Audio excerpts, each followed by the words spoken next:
why don't we go ahead and get started? So my name is Emily Silence. I am the Development Associate for Potomac Riverkeeper Network, and thank you all for joining us today. This is our Water Wednesday. We have kind of usually a monthly series. We've done past ones about other topics in the Potomac and the Shenandoah watersheds. So feel free to look out for more. We'll be doing them throughout the year. So we are going to be discussing, so Chris Brown will be discussing his book, A Pictorial History of the Washington Canoe Club, and afterwards Dean Nyack, our Potomac River, will be discussing kind of recreation in the water around the Canoe Club and, throughout the Potomac River as well, and whether or not it's actually safe to get in the river.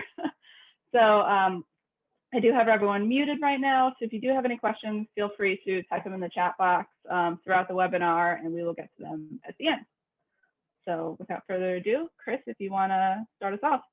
Great. Okay. Well, welcome everybody. It's great to be here.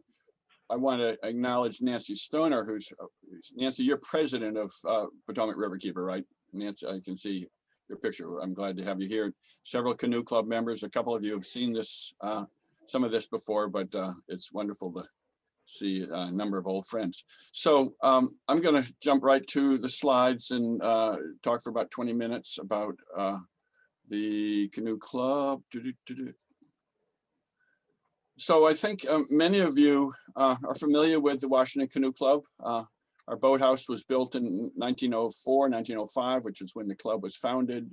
Behind, you can see the towers of Healy Hall of Georgetown University, and in the foreground, our wonderful Potomac River. This actually a winter shot. I'm not sure how the photographer did it. I guess he got out on the ice, or maybe it's from the Virginia shore. Okay, so now my slides are not advancing. Here we go. Okay, so starting in 2017, I started working on a book. The Canoe Club has both wonderful stories and lots of old historic pictures around.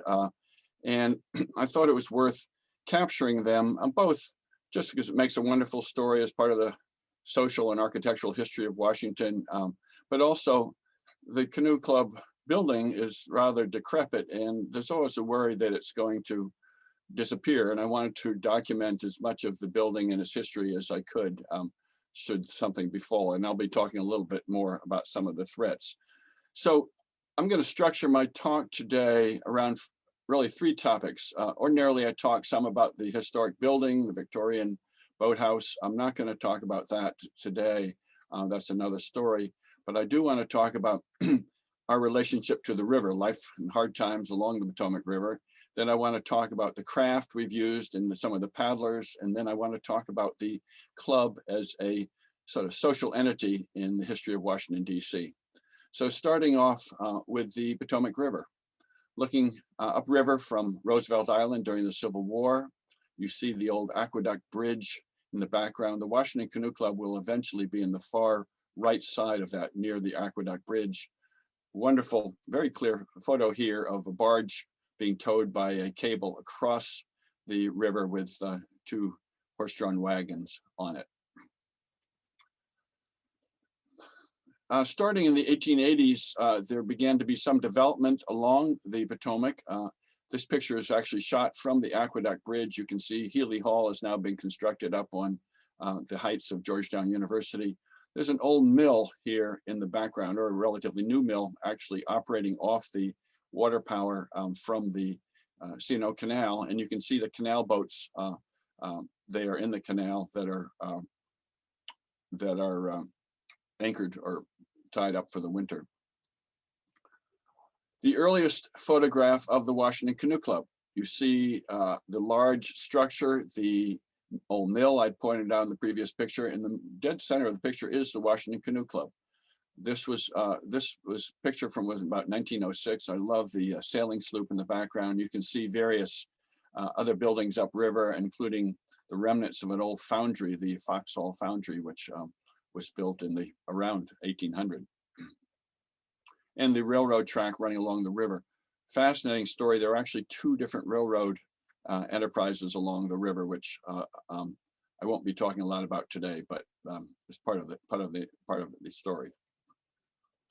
a picture of the club around 1925.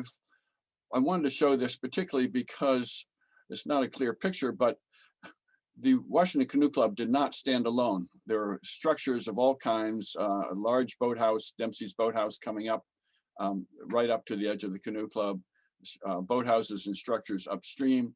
You can see that also in this wonderful picture from 1922, roughly. I can date it because the Key Bridge, you can see the arches of Key Bridge being built.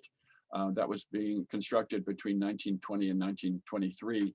The old Aqueduct Bridge is still carrying cars, and I don't think there are any trolleys on it right now.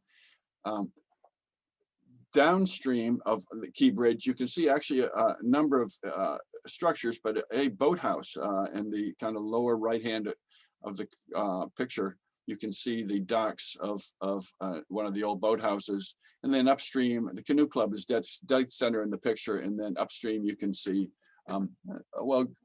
quite a lot of woods, but also many other boathouses, shacks.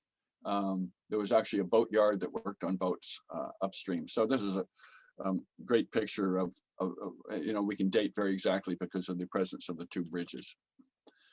Part of my research was actually looking at old boathouses and where they were and how many of them were. I found there were, probably 30 canoe clubs up and down the Potomac. Many of them did not have boathouses, and some of them were located further up than Georgetown, but there were quite a number on the Georgetown waterfront. And an artist did this map for me that captures where some of them were, and not very many still exist. Really, just the Potomac Boat Club and the Washington Canoe Club of all that used to be along the river. During the summers, Washington is very hot, and in the years before residential and commercial air conditioning, what would people do to stay cool in the summer? Well, they would repair to the river's edge and camp for the summer, set up camps.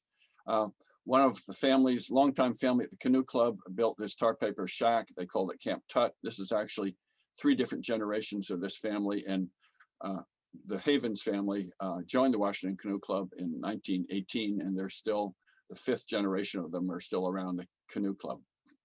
But some of them were quite informal. There were also formal camps. Colonial Camp had 16 tents built on platforms. They had a kitchen tent, which doubled as a dance floor. They actually had a Victrola for their Saturday night dances. So it was a whole community that developed along the river during the summer. Lots of social events of various kinds, competitions. It was said that the Washington Canoe Club honed its paddling and competition skills because these young men could hang out, and young women to hang out all summer and race canoes as well as swim in the river. Interestingly, the dads went to work every day. They would paddle down the river. They'd dock their canoes at one of the canoe clubs. They'd get on the trolley, take the streetcar to work, come back in the evening and have a smoke. So it was a remarkable community that went on into, I think, basically the Second World War. One of the things I haven't been able to discover is how they got permission to use the land along the river for their camps, and they may have been just squatting on public land. I'm not sure. But not all the scenes along the Potomac are this tranquil, because the river has had a history of violent floods, ice jams. This one on Valentine's Day, 1918, actually took out the Dempsey's Boathouse. You can see the roof on it buckling, and the entire structure was destroyed by this ice storm. The Washington Canoe Club just upstream has ice stacked up to the top of its first floor windows, but managed to survive. The flood of record was 1936. Here's Chain Bridge, the older Chain Bridge, but the new Chain Bridge is at the same height. And many of you have probably crossed Chain Bridge. This was quite a torrent. Bridge survived, but it gives you an idea of the power of the river during high floods. And many boathouses have been taken out. Warner's Boathouse here upstream was completely destroyed in that flood. You can see in the background the old rail cars on the what is now the Capitol Crescent Trail, was formerly the Georgetown Spur Railroad. The Washington Canoe Club, remarkably, is a survivor. We've been through many floods. We've been through the ice jams, and the building has withstood them all, partly because of the construction, post on beam on the first floor, so the floodwaters can flow through. Often a wall or two gets knocked out after the floods. We hose it down, clean out the mud, and put the walls back up, and we're back in business. We also have there's a slight physiographic anomaly in the shoreline, which means that the water, when it hits the Canoe Club, is basically coming upstream. There's a slight eddy, so that's spared us from the real brunt of the major floods. But the floods continue. In 1996, we had 2 major floods that flooded all the way up to the almost to the second floor. Last year, we had 4 minor floods. The really major floods have been on roughly a 10-year cycle when I've looked at the historical records, and we're overdue. Well, the last really big flood we had was 1996, and so we fear for the day when the next big flood comes. Fires are also an issue. Dempsey's boathouse, which I showed you a picture of earlier, I showed you the docks, burned down in 1961, and we've always feared for our boathouse, which is just wood frame. So fortunately, we've been spared so far. Then I wanted to talk a little bit about the craft and the people who paddle them. Most of us were initially familiar with canoes, old birch bark canoes paddled by Native Americans. Starting in the late 19th century, canoe manufacturers began a new method for building canoes, wood and canvas, and they could build them much less expensively, so they were available to the emerging middle class in America that had more leisure time and some money, and these canoes became really a favorite for all kinds of people, couples going out courting and others, and the numbers were astonishing, hundreds. The Charles River in Boston had rentals for over 1,000 canoes by 1900. So this became a major recreational pastime. You can see in the background here various people out paddling, but the Washington Canoe Club was always very focused on competition, and in the foreground, two of our paddlers with their double blade paddles. One of the distinctions I want to make, just because it's a pet peeve of mine, is the difference between rowing and paddling. Rowers or people who are participating in crew paddle a shell or a scull. They face backwards. They have one long oar they manage. Whereas paddlers face forward.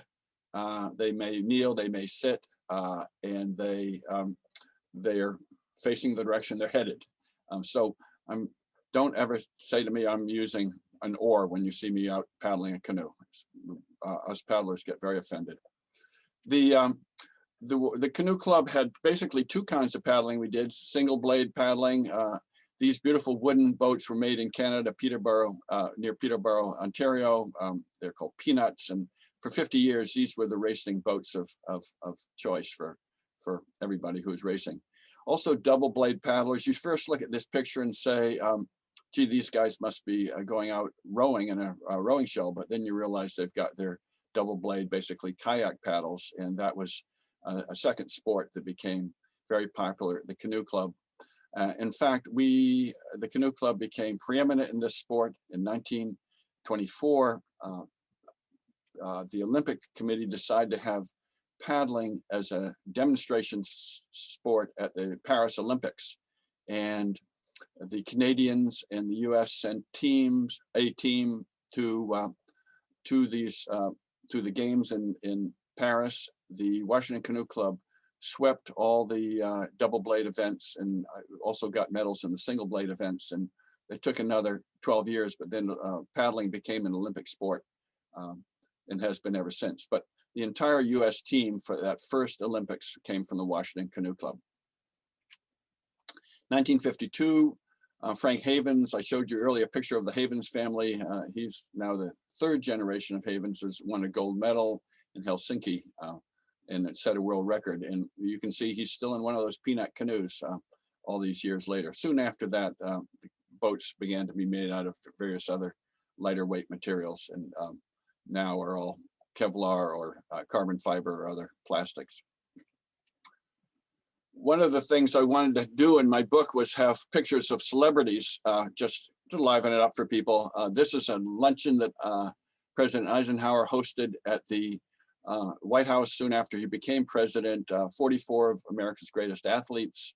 Rocky Marciano is there in a dark suit near the right-hand side of the picture, but there are golfers, tennis players, and on the far left is our own Frank Havens. So that was one opportunity for celebrities. We also had the visit from Elvis Presley when he visited the Canoe Club, but that's more of a legend. I'll tell that story another day. Or you can ask me a question about it later. It wasn't just men who were paddling. Women very early on became serious competitors in paddling sports. Miss Elizabeth Smith, who had been a champion diver, was persuaded to start coming to racing canoes, and she and Harry Knight, one of our early Olympians, really dominated the tandem racing in the years around 1920. There continued to be interest in getting women into the sport. In early 1960s, the U.S. Olympic Committee actually donated 3 war canoes, long canoes, to the Canoe Club and to the Potomac Boat Club for use by both men and women. And it was this article, I love it, just the headline is a motor sport for teen girls. In the article, one of the young women is quoted as saying, "Paddling is great. It's a great way to meet boys." But it was this became really a popular sport at the Canoe Club. We had an Olympian, or a couple of Olympians, Francine Fox, a 15-year-old, where she started paddling when she was 13, and she became national kayak champion. By 15, she was ready to go to the Olympics. And here on the lower left, she's partnered with another Canoe Club person, Glorianne Perrier, and the two of them won silver medal at the Tokyo Olympics. But the press just went crazy about this a pretty young woman, and who was such an outstanding paddler. And as I did my research, I found this was a page from somebody's scrapbook what they had kept up on with Francine. But paddling has continued to be a major paddling competition has been a major activity at the Canoe Club. Women do equally well with men in outrigger canoes. We have a very strong youth program. One of our paddlers paddling in Czechoslovakia last year. So finally, I wanted just to talk about the club as a social entity. Back in the late 19th century, as more people were in cities and as there was some more leisure time, recreation began to take off, and men, particularly men, formed new groups, social clubs, fraternal organizations. This is not the Washington Canoe Club, but it kind of captures what men were doing, including some of them have brought their sons with them. There are three boys there. Kind of fun to see. The Washington Canoe Club came out of this movement. Part of the movement was social bonding between men, but part of it was also what they call physical culture, what we would call today health and wellness. And there was a tremendous emphasis on bodybuilding, on special exercises to increase your strength. This is the Washington Canoe Club's wrestling team around probably 1918, 1920, something like that. Part of that whole physical culture movement. And the original mission statement of the Canoe Club was to promote physical culture. But the club was competitive in many ways. They had basketball teams, bowling, boxing. They even had a track team that went to the Penn Relays. And these guys, they were all paddlers, but they also participated in these other sports. And I've often wondered how they had any time to go to work with all the competition they were doing. Among other sports was tilting, taking off on medieval custom of jousting. Two canoes would race toward each other, each with a guy standing on a platform trying to knock the other fellow into the water. And one of the people on the call today, his father was at least 12th time national champion, and no one could dislodge him from his boat. Swimming was a very popular activity at the Canoe Club from the very beginning. We had a float with a diving board, but typical of the Canoe Club, it wasn't sufficient just to swim around. People wanted to compete. So somebody said, well, let's have a long distance swim race. Let's, for example, start at Chain Bridge. Well, Chain Bridge is not the kind of place you'd think about starting a swim race, but by August, the water is generally lower. And in fact, a 3-mile canoe race was started at the Canoe Club. And by 1925, it had become so popular that we petitioned President Calvin Coolidge to become the sponsor of the canoe race. And it became the President's Cup race. It was the first sanctioned long distance swim race in America. You can see at the bottom of the program, the National Long Distance Team Swimming Championship. So they would build a special platform for the swimming starters at Chain Bridge. Here they are off and racing down from the bridge. Of course, you had to count on the water level being safe enough to do this, but that continued till, well, we started the race in 1911. I think at 1929 or 1930, it just became considered too dangerous to hold the race there. So we started doing it at a triangular course down near the Canoe Club. But this went on well into the 50s or 60s. Here's the winners in 1946 receiving their trophies from Miss Washington, D.C. I wanted to show one other picture of earlier winners receiving their trophies. You notice the men all have on swimsuits with tops. It was considered indecent for men to bare their chests while swimming, and there were either laws or very strong social customs about having your chest covered. So early bathing suits until really the 1930s required men to have suits like this. The President's Cup went on into, gosh, mid to late 60s. Increasingly, it became focused on a hydroplane race. And when I was a kid, we used to go down to Haynes Point and watch these boats race around 150 miles an hour. For reasons I'm not entirely clear, the whole event had died out by probably 1970. And some of you may know more about that history. So the Canoe Club has been a wonderful place for families, both in summertime and wintertime, well, particularly when the river used to freeze every year. Great place to skate. Great, wonderful, all kinds of fun events. This was a stand-up paddle race on one of our regatta days. And on the far right there, I don't know if you can see it if it's not hidden. Well, I'm not going to go into that right now. I'm running out of time. But anyways, great times were had at the Canoe Club. We've also been the destination for long distance voyages. This is a brigade that paddled in from Ottawa about 9 years ago to help. It was called the Cap to Cap, Ottawa to Washington, capital to capital, to highlight issues of water quality in both our countries. We also hosted the Hokulea, a sailing Polynesian sailing canoe that came all the way from Hawaii, crossed the Pacific and Indian Ocean, came up the Potomac and spent 10 days at Washington Canoe Club. We hosted close to 1,000 students and the general public coming to see the boat, hear about life on a traditional Polynesian sailing boat without modern navigation equipment.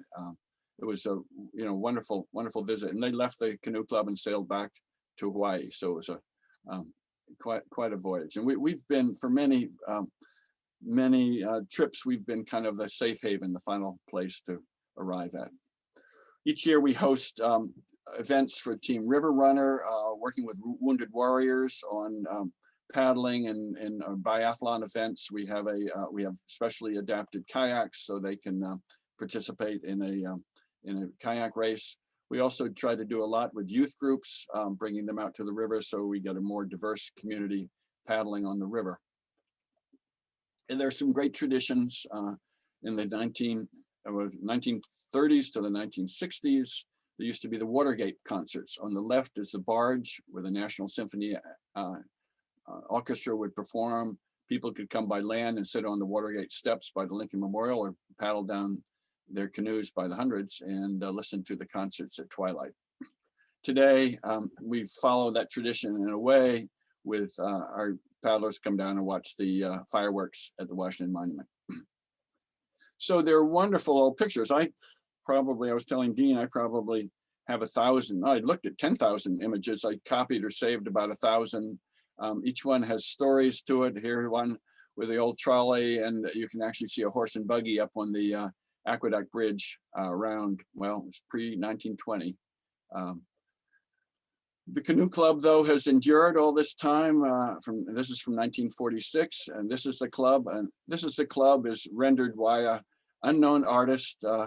Some years ago, I found this in a family album, but this person clearly found the magnificence and the magic and the mystery in the Washington Canoe Club. So I can talk more during questions and answers about our building. We are currently out of our building, but we're starting a project to rehabilitate it. The book, if you're interested in it, you can get it at bookstores. You can go to the Washington Canoe Club website and order a copy there. And if you want to donate, you can also do that. And with that, I will wind up. One final picture of the Potomac looking more serene. Okay, great. Let's go on to Dean. Okay. Thank you, Chris.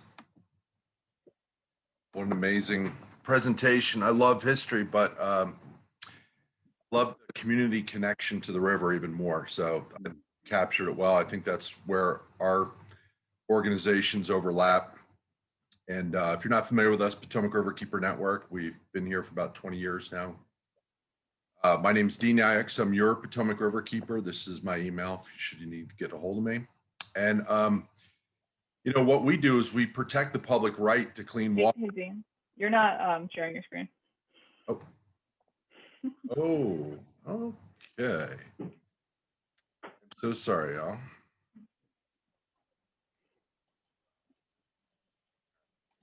Oh, there. Go back to here.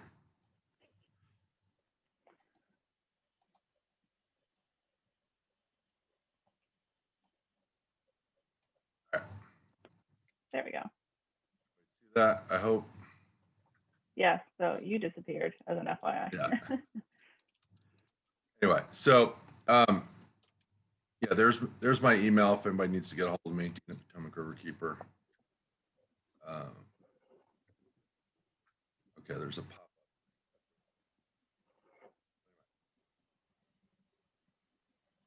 It's not letting me advance my slides here. Go back down to, is there a place on the left side of the screen? If you click the slide.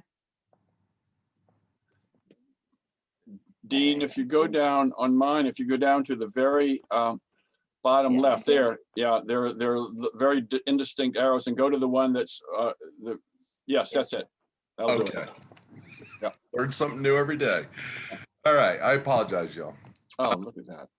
So, like I said, you know, our mission is really protecting the public's right to clean water and eliminating sources of pollution, so that people can enjoy and recreate on this river. And I think most people know that we've come a long way in cleaning up our nation's river from the 50s until current, but there's still plenty of issues and threats. I'll talk about that. And so we protect and defend the Potomac River. We do patrols. We conduct permit reviews. We identify and investigate. We do our own investigation, source of pollution. We leverage about $1.5 million every year in pro bono legal services for the river, which to me is tremendous.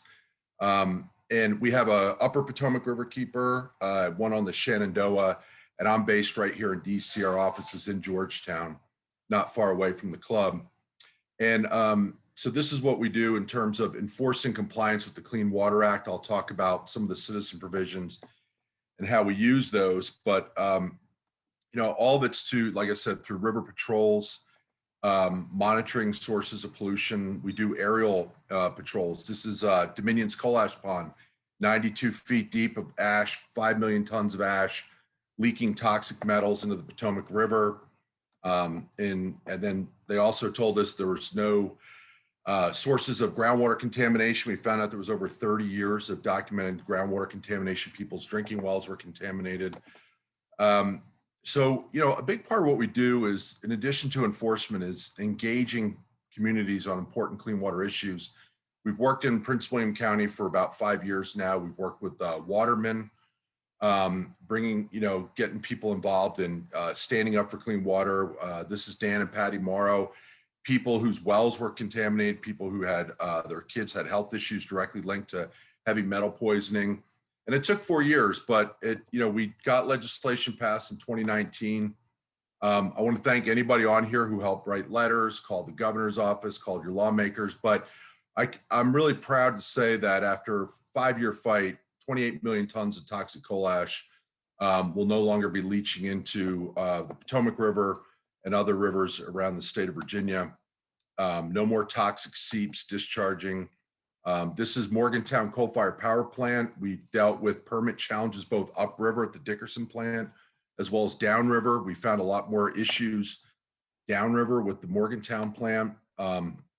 We identified this toxic discharge, and we eliminated a lot of the sources of mercury, arsenic, and heavy metals that were discharging from these facilities, which the EPA says is one of the, by industrial category, one of the largest sources of toxic contamination to our waterways.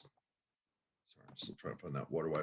A big thing that we're working on and have been working on is dealing with the combined sewer overflows. I'm sure you all are aware that DC has a combined sewer system that discharges, roughly 50 times a year to the Potomac River. Alexandria has one. We got legislation passed in 2017 forcing Alexandria to fix and eliminate all 4 CSO discharges to the river. DC's is a much bigger system. DC, we had a court order in 2019 that basically made DC go back to the drawing board and start dealing with the issues of bacteria.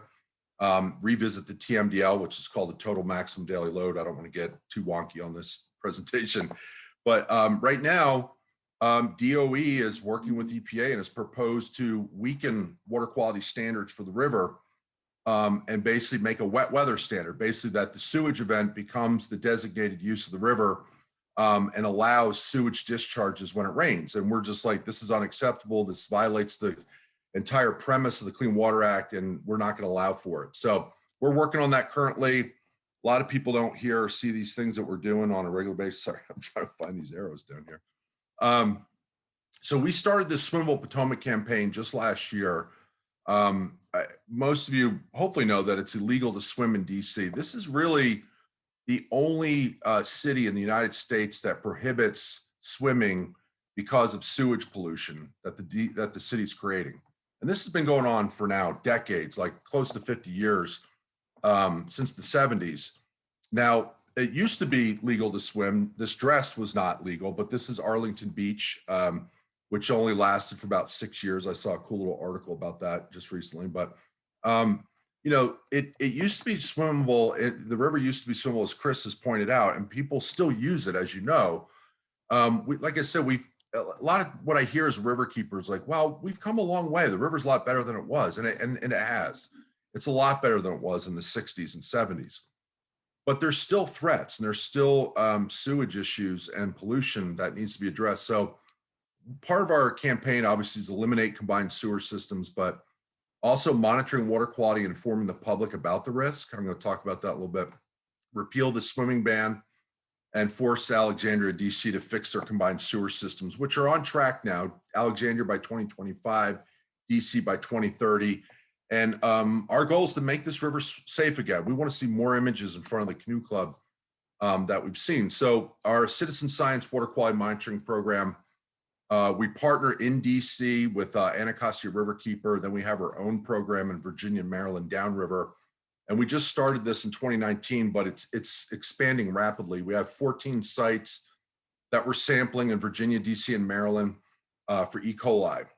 We have a tier 3 certified lab on our research vessel that was donated to us, the Sea Dog. I'll show you that in a second.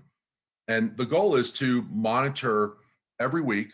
We sample every Wednesday and post the results on Friday so that people know going into the weekend if it's safe for human contact. And that's app called Swim Guide. I'll show you that a little in a second here.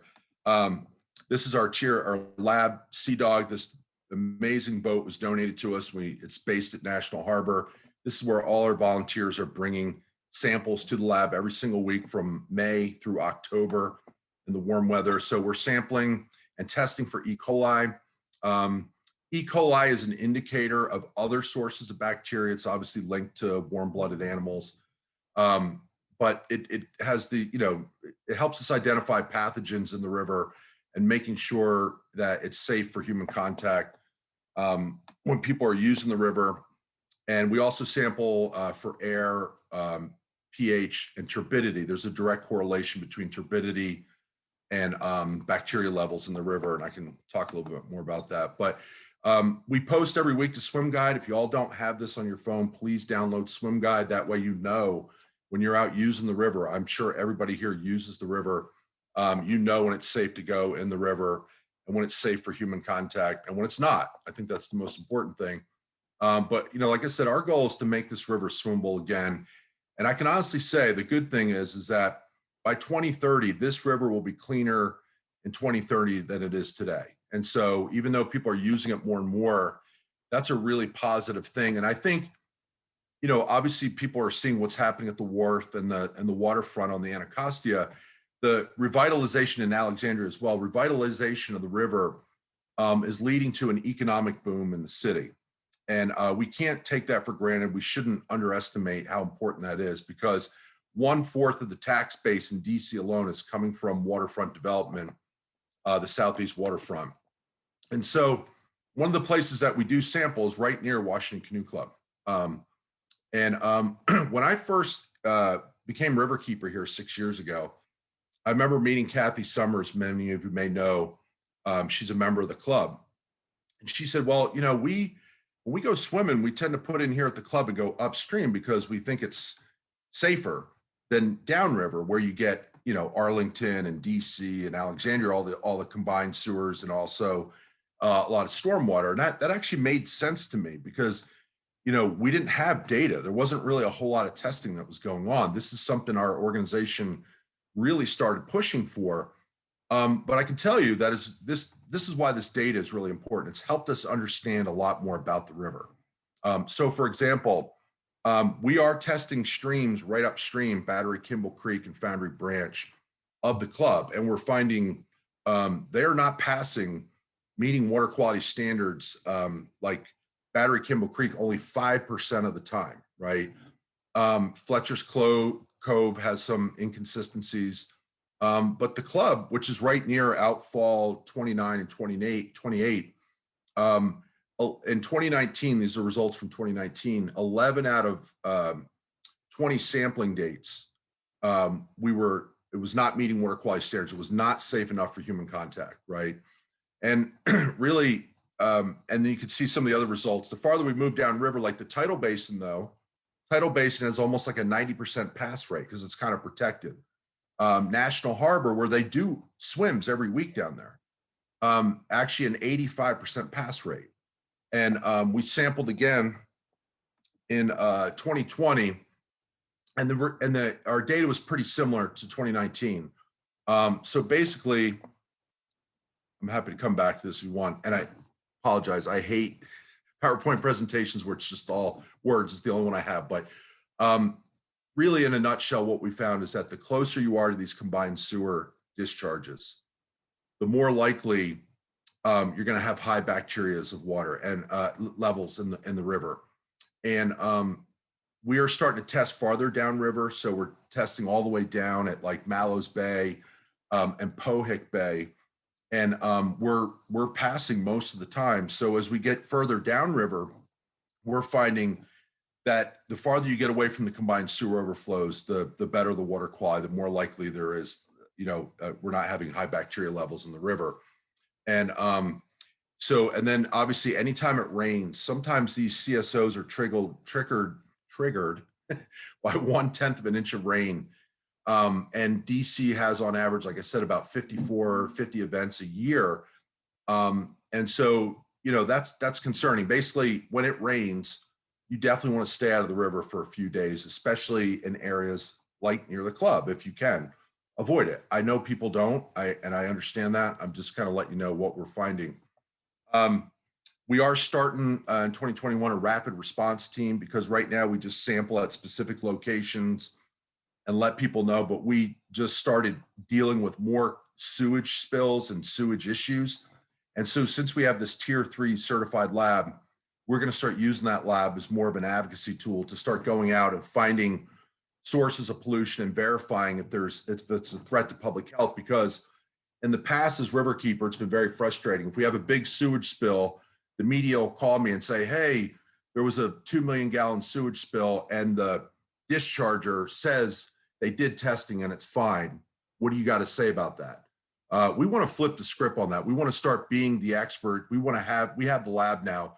We want to start going out and verifying if what we're hearing from the polluters are actually true and if there is a public health risk. So we're starting this year in Montgomery and Charles County, and we're hoping to expand it in the DC area. But I'm getting close to wrapping up here, but one of the things that I just recently discovered that I find kind of disturbing is we're finding these dry weather sewage discharge, which really should not be happening. And this one, I don't know if you see here on the left, right near, that's a Key Bridge Boathouse. We did a paddle trip this summer and it hadn't rained for probably 2 days. And we saw when we put in with about 20 people were paddling with the University Club. It was fine. We did a loop around Roosevelt Island. We came back and all of a sudden there was this discharge coming out of outfall 29, I believe. And it was just billowing up and people were getting out, putting their hands in this. And then I got a complaint from Kathy Summers in October that she sent to DOEE, Department of Environment and Energy. And basically she was doing the prone paddling where you lay on the paddleboard. And this is basically her quote in her complaint, that it wasn't until I was in it that I realized the warm water on my arms and the stench and the cloudy water, exactly what it was. I made a beeline for the center of the river and I almost vomited it. I was so angry, but I wrote it off as an anomaly.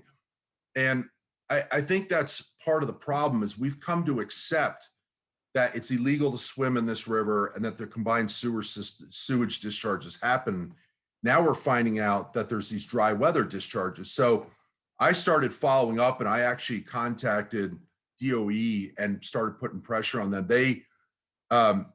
DC Water investigated her complaint and basically said that, oh my God, we're so sorry. This was a contractor and they bypassed and didn't send the sewage down to the plant. They accidentally put it into the CSO. This was a one-time event.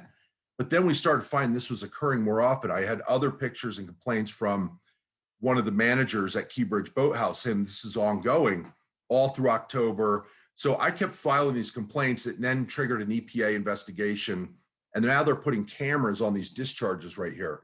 So if you see these, please let us know about them, because I want to make sure that we're sending these complaints into Department of Environment and Energy, but also letting EPA know that because this is illegal. This should not be happening. And it's a direct threat to public health. So I just tried to call the investigator of this from DOE today to try to get an update, but they won't comment on an ongoing investigation. But they are investigating. It seems to me that there's more than one discharge occurring at DC Water. And I will tell you all that basically what I was told from DOE was that sometimes they don't necessarily trust DC Water, that they're providing the right information or being totally truthful about what they're finding. And so I'm glad this turned into an investigation, but this just gives you an idea of some of the stuff that we're doing. And just kind of wrapping up, I could talk about this issue. Plastic pollution in the Potomac River has become a very, very serious issue. We launched Trash Free Potomac this year. More than just doing trash cleanups, we want to start going after this issue, and it's a big issue. It's probably one of the hardest challenges I'm ever going to work on in the 20 years of being a riverkeeper.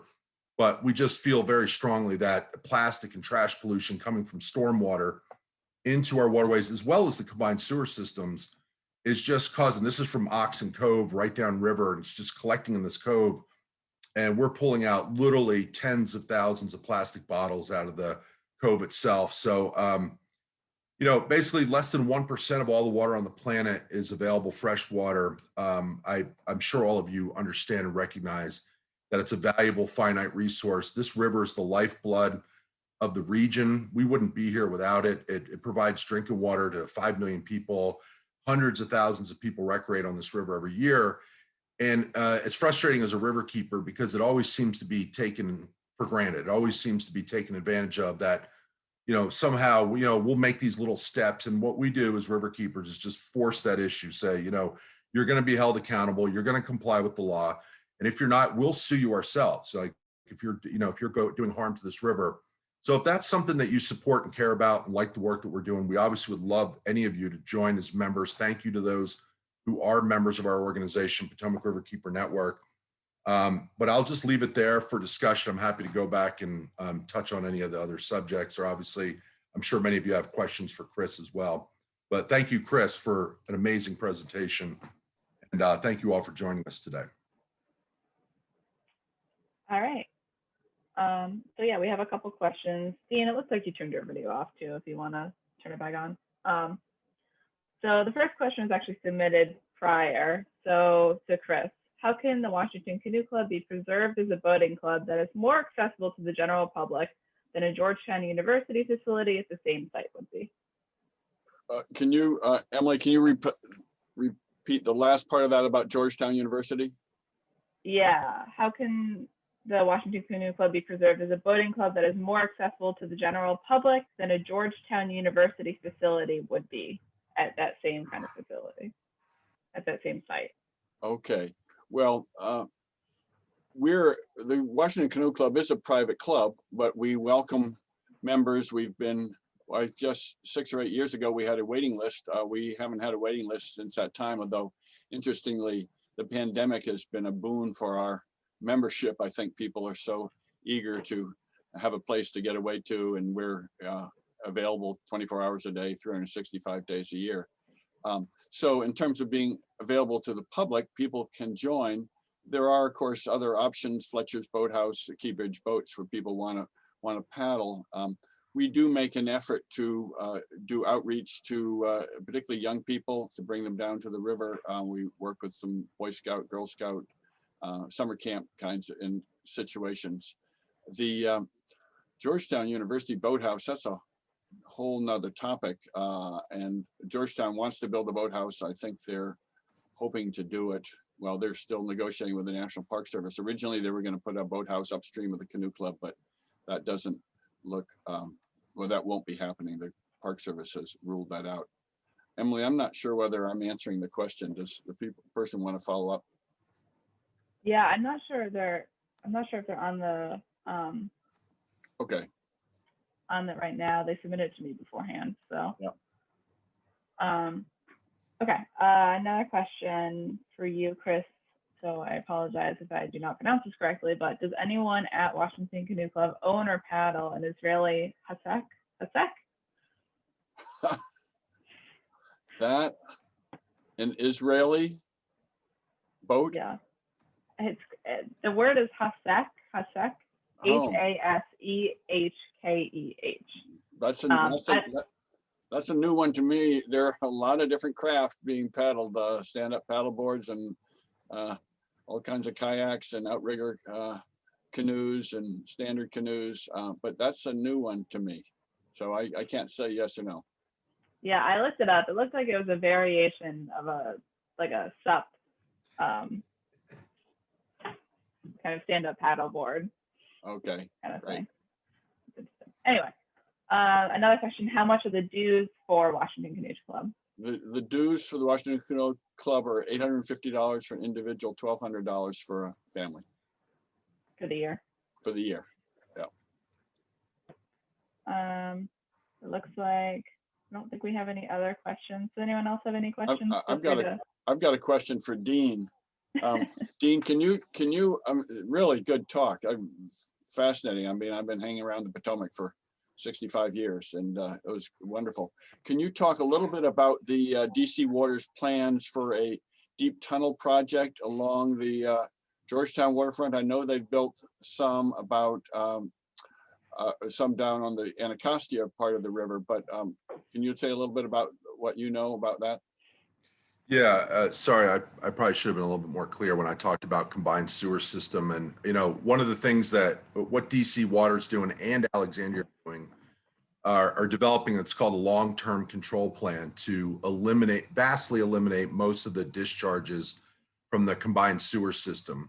And so on the Anacostia, they built in March of 2018, it came online, a tunnel that's about 110 feet underground, and it runs along the length of the Anacostia and then goes over to the sewage treatment plant. And so when it rains, instead of the CSOs, the combined sewer system, discharging raw sewage and stormwater to the river and trash, it's going into these tunnels 110 feet underground and being captured and stored there until the sewage treatment system can catch up and start treating that waste properly instead of having it overflow into the river. And so the one on the Anacostia is supposed to meet a 98% reduction, which is great.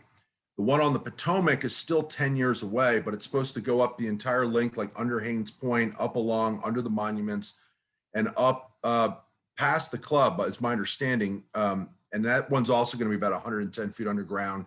Same thing with Alexandria's much smaller system, but still the idea of these tunnels that are underground and they store all the sewage until the sewage treatment plant can catch up and properly treat that waste. And then it's the effluents discharged back into the river.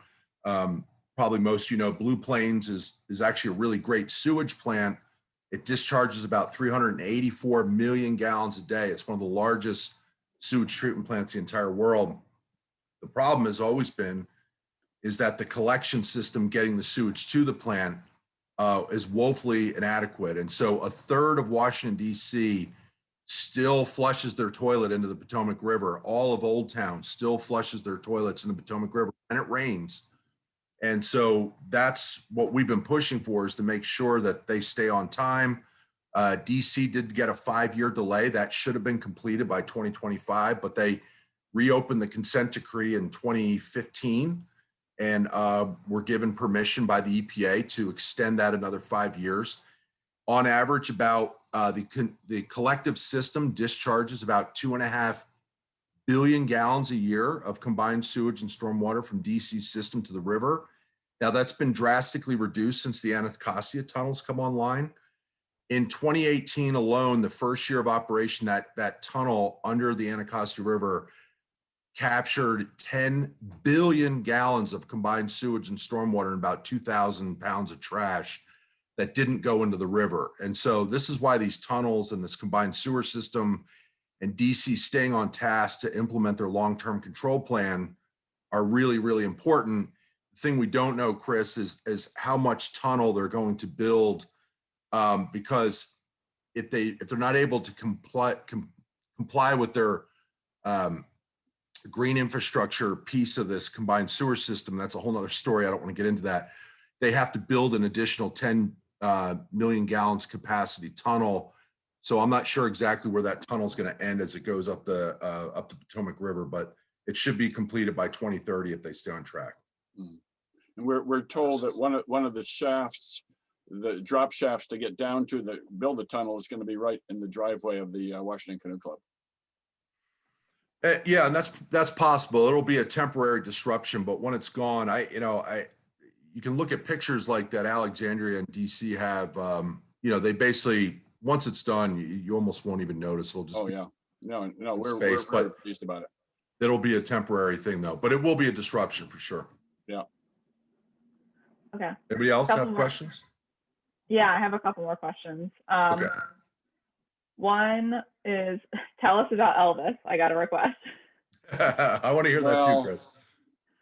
Elvis, there was a rumor when I started on the book. They said, well, Elvis came down to the Canoe Club in the 1970s. So I started doing a lot of research and, went to Graceland to check on Elvis's calendar and found out that he made lots of movies, water skiing movies. So he was around rivers. And then somebody came up with a picture of him in the outrigger canoe.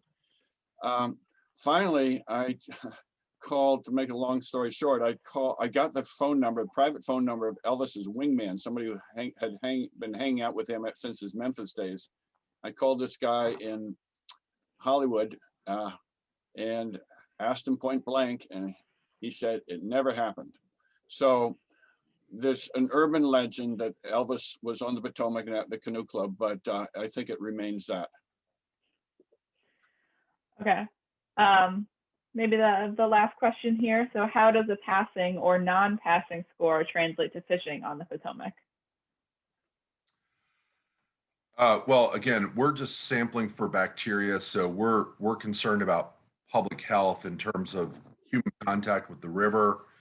DC has fish consumption advisories, so if you're concerned about catching fish and what to eat, I would definitely look at DOE. You know, like for instance, I do know that striped bass, they have like a zero consumption. I mean, a lot of times, you know, like men, yeah, obviously the people who eat fish, women who are pregnant, women who are breastfeeding, small children are the most vulnerable.